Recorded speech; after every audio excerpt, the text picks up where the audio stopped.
Mr. Almacy couldn't be here to present this day in history, so he sent Mr. Abraham Lincoln in his place.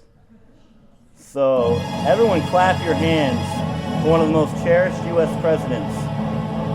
Straight from the streets of Springfield, Illinois, Mr. Abraham Lincoln.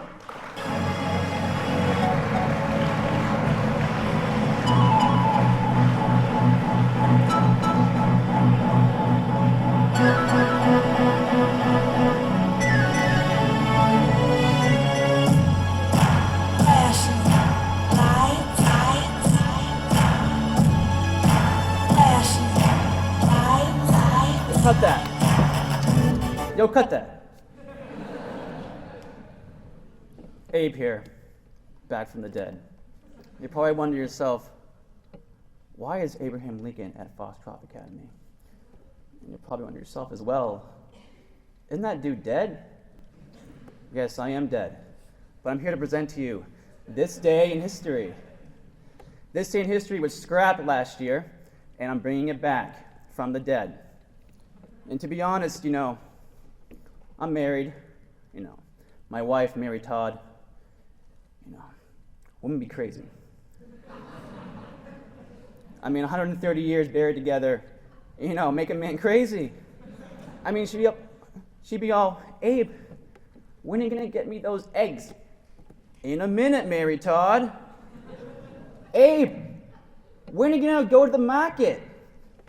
In a minute, Mary Todd. Abe, when are you gonna free those slaves?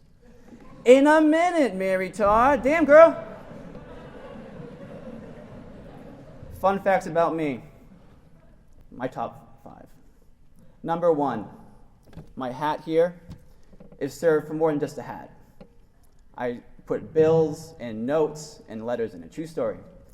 Number 2, I've had only 18 months of formal education. After that, I self-taught, read a lot, and became president. Happened to you too. Number 3, I'm psychic. No, I am. Seriously, I'm psychic. Before my death, I actually had a dream. I walk into a room full of people, and I hear a woman crying, and I ask the person, I say, what's everyone crying about? And they said, the president is dead. I go over to my coffin, and there I am in the coffin. After that, pop. Does anybody know who actually killed me? What's his name? John Wilkes Booth, who's an actor, by the way, shot me in the back of the head. He was spouting off some Latin thing. I didn't even know what he's talking about. Boom. I mean, can you imagine hearing Latin before you die? You know what he's saying. So, anywho. Number 5. My son, Robert, was actually saved in a train accident by the brother of John Wilkes Booth. True story. So, with that said, this day in history.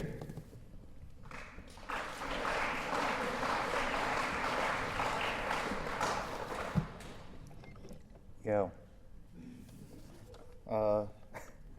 On March 23rd, 1775, Patrick Henry voices American opposition to British policy. During a speech before the Second Virginia Convention, Patrick Henry responds to the increasingly oppressive British rule over the American colonies by declaring, "I know not what course others may take, but as for me, give me liberty or give me death."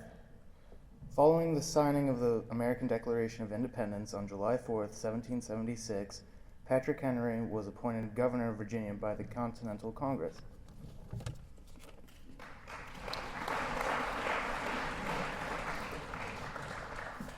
On March 23, 1913, Mussolini founds the Fascist Party. Benito Mussolini, an Italian World War I veteran and publisher of the socialist newspapers, breaks with the Italian socialists and establishes the Fascist Party.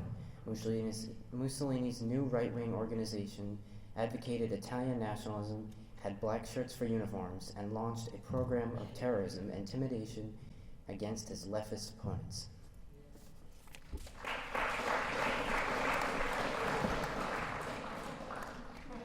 On March 23, 1983, Barney Cork dies 112 days after becoming the world's first recipient of a permanent artificial heart. The 61-year-old dentist spent the last 4 months of his life in a hospital bed at the University of Utah Medical Center in Salt Lake City, attached to a 350-pound console that pumped air in and out of the aluminum and plastic implant through a system of hoses.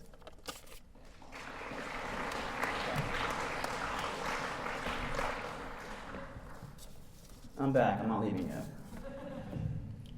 So while I was in office, I often sought the counsel of a very wise friend of mine, Phineas F. Crumpler. A great man indeed. As it turned out, Phineas's great-great-great-great-great-great-great-great-great-great-great-grandson became a famous movie star. You may have seen some of his earlier work, such as The Misadventures of Pat Fringle, a true story about a small-town high school in rural Maine. What you may not know is that this fine young actor produced a scene that was not released as part of the original film, and I'm here today to introduce bonus footage, which critics have referred to as odd, and apparently the work of some disturbed young men. Thank you.